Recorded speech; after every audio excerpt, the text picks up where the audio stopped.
Hello students, এই ভিডিওতে আমরা ককরোচের রিপ্রোডাক্টিভ সিস্টেম নিয়ে শুরু করব। আমরা নিশ্চয়ই জানি যে ককরোচ কিন্তু ডায়োশিয়াস অ্যানিমাল। ডায়োশিয়াস অ্যানিমাল মানে অর্থাৎ এরা হচ্ছে ইউনিসেক্সুয়াল অর্থাৎ ককরোচে কিন্তু আমরা সেক্সুয়াল ডাইমরফিজম দেখতে পাবো, অর্থাৎ মেল ককরোচ ফিমেল ককরোচ কিন্তু সেপারেট, মানে মেল রিপ্রোডাক্টিভ সিস্টেম মেল ককরোচের বডিতে আমরা দেখতে পাবো। এই ভিডিওতে আমরা mail reproductive system of cockroach নিয়ে আলোচনা করব।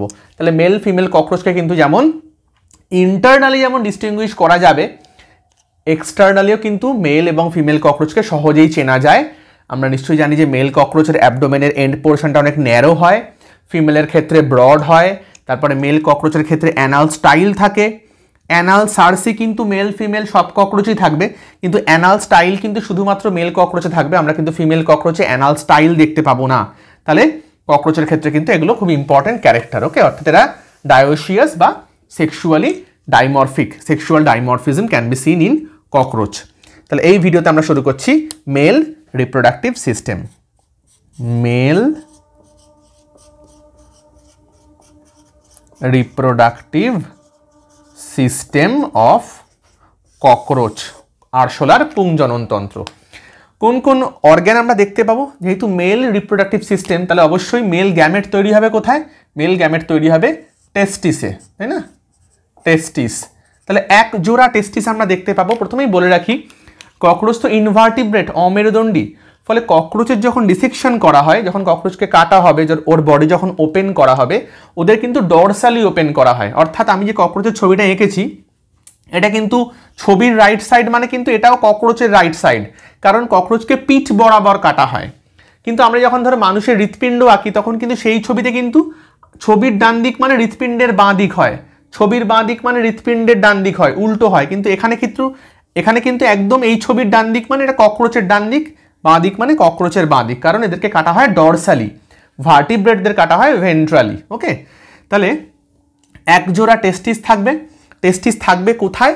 মোটামুটি ওদের ডরসোল্যাটারালি থাকবে, দেহের সাইডের দিকে থাকবে।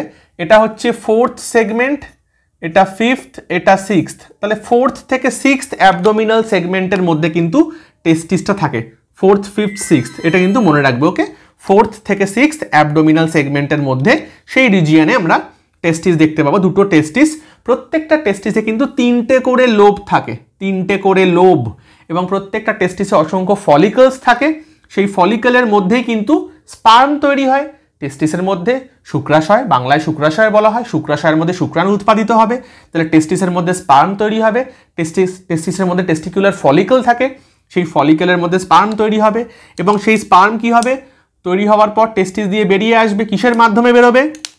প্রত্যেকটা টেস্টিস থেকে দেখো একটা সরু ডাক্ট লাইক স্ট্রাকচার বেরিয়ে এসছে, যার মধ্যে লুপ থাকে। তো এই ডাক্টগুলোকে কি বলা হয়? এগুলো হচ্ছে ভাস ডিফারেন্স। ওকে, তাহলে দুটো টেস্টিস, প্রত্যেকটা টেস্টিস থেকে ভাস ডিফারেন্স বেরিয়ে এসছে। টেস্টিসে স্পার্ম তৈরি হবে, স্পার্ম ভাস ডিফারেন্সের মাধ্যমে বেরিয়ে আসবে। তারপরে এই যে tube like structure, narrow tube like structure, এটা হচ্ছে ejaculatory duct. Ejaculatory duct. Okay, তাহলে এই দুটো যে ভাস ডিফারেন্স আসছে, এরা কিন্তু আলটিমেটলি কি যুক্ত হয়েছে এই ইজাকুলেটরি ডাক্টের সঙ্গে। ডাক্টটার পিছনের অংশ আমি দেখাতে পারছি না, অর্থাৎ ভেন্ট্রাল সাইডটা দেখাতে পারছি না, কারণ তার উপর একটা বড় গ্ল্যান্ড থাকে। এই গ্ল্যান্ডটা সম্বন্ধে পরে আসছি। ইজাকুলেটরি ডাক্ট জাস্ট লম্বা একটা টিউব লাইক স্ট্রাকচার, এটা কিন্তু ইজাকুলেটরি ডাক্টের পার্ট নয়। এইটা হচ্ছে এই যে বেরিয়ে আছে, এটাও কিন্তু এখান দিয়ে পেছন দিয়েই আছে। আমি এটাকে ডট ডট করে এঁকে দিলাম। এটা হচ্ছে এই টিউবটা, এটা যে আসছে, এটা একটা গ্ল্যান্ড।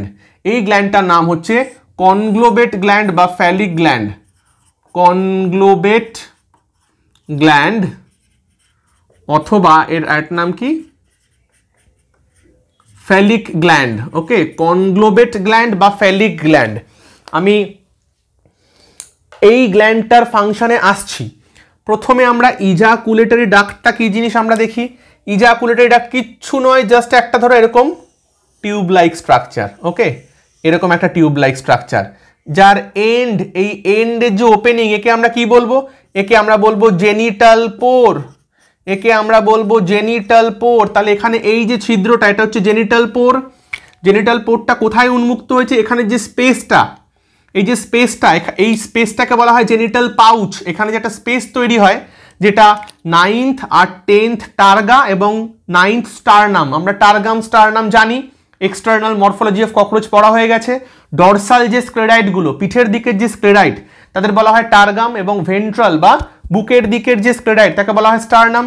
তাহলে 9th আর 10th টার্গাম এবং 9th স্টারনাম দিয়ে একটা, মানে ওপরের দিকে দুটো আর নিচের দিকে একটা প্লেট দিয়ে যে স্পেসটা তৈরি হয়, এই যে ফাঁকা স্পেসটা, এই স্পেসটাকে বলা হয় জেনিটাল পাউচ। জেনিটাল পাউচের এই যে এরিয়াটা, সেখানেই এসে কিন্তু ইজাকুলেটরি ডাক্টটা ওপেন হয়েছে। তাহলে এই ওপেনটাকে আমরা কি বলবো? এই ওপেনিংটাকে আমরা কি বলবো? ওপেনিংটাকে বলবো জেনিটাল পোর। তাহলে এই যে ইজাকুলেটরি ডাক্ট যার এন্ড পোর্শনটা আমরা দেখতে পারছি না, তাহলে এখানেই কিন্তু এরমভাবে ধরো দুটো ভাস ডিফারেন্স, এদিক থেকে একটা এবং এদিক থেকে একটা ভাস ডিফারেন্স যুক্ত হয়। ঠিক এই দুদিকে দুটো ভাস ডিফারেন্স এবং ইজাকুলেটরি ডাক্টের যে জাংশনটা, এই জাংশনাল রিজিয়নটাতেই দেখো একটা গ্ল্যান্ড আছে, যার ফলে কিন্তু আমরা এটাকে স্পষ্ট দেখতে পাচ্ছি না। এখানকার ছবি কি স্পষ্ট দেখা যাচ্ছে? হ্যাঁ, দেখা যাচ্ছে। ওকে, তাহলে এইটাই কিন্তু এখানটা আছে বলে আমরা এই জায়গাটা এই ছবিতে দেখতে পারছি না।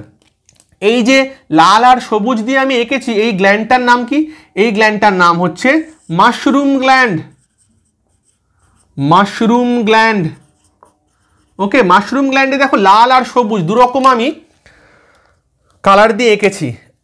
লাল দিয়ে হচ্ছে মাঝখানের দিকে থাকে, মানে মাশরুম গ্ল্যান্ড একটা থোকার মতো অসংখ্য টিউব লাইক স্ট্রাকচার থাকে, মাঝখানে এরকম ছোট ছোট টিউব থাকে, টিউবগুলোর একটা এন্ড বন্ধ, আরেকটা এন্ড কিন্তু এই ইজাকুলেটরি ডাক্টের সঙ্গে কানেক্টেড। তাহলে মাঝখানের যে ছোট ছোট যে এই টিউবগুলো, এগুলো হচ্ছে মাঝখানের রিজিয়নে আছে, এবং তার চারদিকে আমি গ্রিন কালার দিয়ে এঁকেছি, গ্রিন পেনটা আমার কাছে নেই আপাতত, নীল দিয়ে আঁকছি, এরকম লম্বা লম্বা। তাহলে মাঝখানের গুলো ছোট ছোট টিউব, বাইরের দিকের গুলো লম্বা লম্বা টিউব।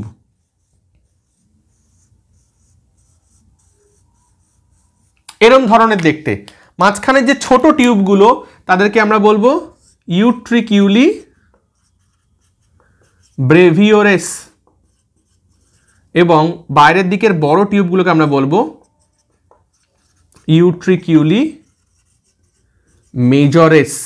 ওকে, খুব ইম্পর্টেন্ট। ইউট্রিকিউলি মেজরেস এবং ইউট্রিকিউলি ব্রেভিওরেস মিলে তৈরি করে মাশরুম গ্ল্যান্ড। এবারে টেস্টিসে যে স্পার্ম তৈরি হয়, সেই স্পার্মগুলো কিন্তু ইন্ডিভিজুয়ালি ডিউরিং কপুলেশন, যখন যৌন জনন হয় কপুলেশনের সময় কিন্তু ইন্ডিভিজুয়াল স্পার্ম কিন্তু মেল ককরোচের বডি থেকে রিলিজড হয় না। এটা খুব গুরুত্বপূর্ণ একটা জিনিস।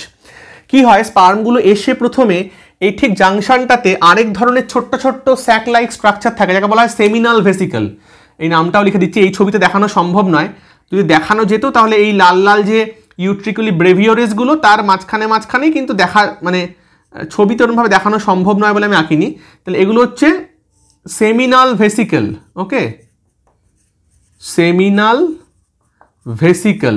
তাহলে স্পার্মগুলো এসে প্রথমে সেমিনাল ভেসিকলে টেম্পোরারিলি স্টোর থাকে, এবং সেখানে অসংখ্য স্পার্ম মিলে একত্রিত হয়ে তারা কিন্তু পরস্পর একত্রিত হয়, মানে গুচ্ছিত হয়, হয়ে একটা এরকম স্ট্রাকচার তৈরি করে। ধরো এরকম একটা স্ট্রাকচার তৈরি করলো অসংখ্য স্পার্ম, এর মধ্যে অসংখ্য স্পার্ম আছে, ফ্লুইড আছে, মিলে একটা এরকম স্ট্রাকচার তৈরি করলো অসংখ্য স্পার্ম মিলে। এই স্ট্রাকচারটার বাইরে প্রথম যে একটা কোটিং, একটা আবরণ, সেই আবরণটা তৈরি করতে সাহায্য করে ইউট্রিকিউলি মেজরেস।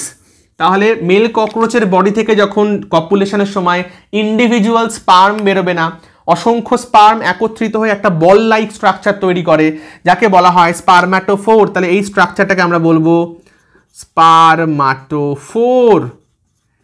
তাহলে এই স্পারম্যাটোফোরের ইনারমোস্ট যে কাভারিংটা, যে লেয়ারটা, সেটা তৈরি করে ইউট্রিকিউলি মেজরেস। তাহলে এই প্রথম কাভারিংটা তৈরি হওয়ার পর এই বল লাইক স্ট্রাকচারগুলো বা এই স্পারম্যাটোফোরগুলো কিসের মাধ্যমে বাইরে আসতে শুরু করে? ইজাকুলেটরি ডাক্ট দিয়ে। ইজাকুলেটরি ডাক্টের মধ্যে আরেকটা লেয়ার খড়িত হয়, ফলে সেটা স্পারম্যাটোফোরের সেকেন্ড লেয়ার তৈরি করে। বোঝা যাচ্ছে? তাহলে স্পারম্যাটোফোরের ইনারমোস্ট লেয়ার তৈরি করলো ইউট্রিকিউলি মেজরেস, তার বাইরে সেকেন্ড লেয়ার তৈরি করলো ইজাকুলেটরি ডাক্ট, এর মধ্যে দিয়ে বেরিয়ে আসছে। তারপর যখন ফাইনালি স্পারম্যাটোফোরগুলো এই রিজিয়ানটায় আসবে, অর্থাৎ জেনিটাল পাউচ রিজিয়ানে আসবে, তাহলে অলমোস্ট এখানে স্পারমাটোফোরের দুটো কাভারিং নিয়েইও আসছে। এখানে আবার ফ্যালিক গ্ল্যান্ড বা কনগ্লোবেট গ্ল্যান্ডের সিক্রিশন আসবে, এসে এর ওপরে থার্ড লেয়ার তৈরি করে দেবে। তাহলে আউটার মোস্ট লেয়ার অফ স্পারমাটোফোর কে তৈরি করে কনগ্লোবেট গ্ল্যান্ড বা ফ্যালিক গ্ল্যান্ড। খুব ইম্পর্টেন্ট জিনিস। তাহলে স্পারমাটোফোরে তিনটে লেয়ার, ইনার মোস্ট লেয়ার তৈরি করে ইউট্রিকিউলি মেজরেস, মিডল লেয়ার তৈরি করে ejaculatory duct, outer most layer তৈরি করে কনগ্লোবেট গ্ল্যান্ড বা ফ্যালিক গ্ল্যান্ড। তাহলে যে কটা অর্গ্যানের আপাতত নাম বললাম প্রত্যেকটার ফাংশন আমরা বুঝে গেছি। টেস্টিসে স্পার্ম তৈরি হচ্ছে, ভাস ডিফারেন্সের মাধ্যমে স্পার্ম ট্রান্সপোর্টেড হচ্ছে, সেমিনাল ভেসিকেলে টেম্পোরালি স্টোরড থাকছে, তারপরে সেখানেই আলটিমেটলি ওই ইউট্রিকুলি মেজরেসের সিক্রিশনের মাধ্যমে তার ইনারমোস্ট লেয়ার তৈরি হলো, তারপরে মানে স্পারমাটোফোরগুলো তৈরি হলো। তাহলে এখন স্পারমাটোফোরে একটা মাত্র লেয়ার, ইনারমোস্ট লেয়ার যাকে আমি বলবো, চলে এলো ইজাকুলেটরি ডাক্টে, সেখানে সেকেন্ড লেয়ার তৈরি হলো, বেরিয়ে এলো জেনিটাল পাউচে, সেখানে ফ্যালিক গ্ল্যান্ডের সিক্রিশন এসে থার্ড লেয়ার তৈরি করলো বা আউটার মোস্ট লেয়ার তৈরি করলো। এটাই হচ্ছে স্পারমাটোফোর। এই অবস্থায় কিন্তু স্পারমাটোফোর মেল বডি থেকে ফিমেল বডিতে এন্টার করবে। তাহলে স্পারমাটোফোর যখন মেল বডি থেকে ফিমেল বডিতে যাবে তার মধ্যে অলরেডি তিনটে লেয়ার থাকবে এবং এই স্পারমাটোফোরে কিন্তু একটা স্পার্ম নেই, এর মধ্যে কিন্তু অসংখ্য স্পার্ম, দে আর গ্লুড টুগেদার, একসঙ্গে তারা কিন্তু এখানে আটকে আছে। ওকে, এবারে কপুলেশনের সময় হেল্প করে ওদের কিছু স্ট্রাকচার, যাতে এক্সটার্নাল জেনিটালিয়া বলা হয়, তাকে আমরা বলবো গোনাপোফাইসিস বা ফ্যালোমিয়ার। তাহলে এক্সটার্নাল জেনিটালিয়া অফ মেল ককরোচকে আমরা কি বলবো? Male gonapophysis, male gonapophysis or phallomere. এটা হচ্ছে এক্সটার্নাল জেনিটালিয়া, ফ্যালোমিয়ার, ফ্যালোমিয়ার। ওকে, তিনটে, এটা হচ্ছে chitinous plates, irregular chitinous structure, chitin নির্মিত গঠন, যা কপুলেশনে হেল্প করবে, সেক্সুয়াল ইন্টারকোর্সের সময় হেল্প করবে। তিনটে এদের ফ্যালোমিয়ার থাকে। আমি বললাম ছবি অনুযায়ী এটা ককরোচের রাইট সাইড লেফট সাইড, তাহলে এটা হচ্ছে লেফট ফ্যালোমিয়ার, এটা হচ্ছে লেফট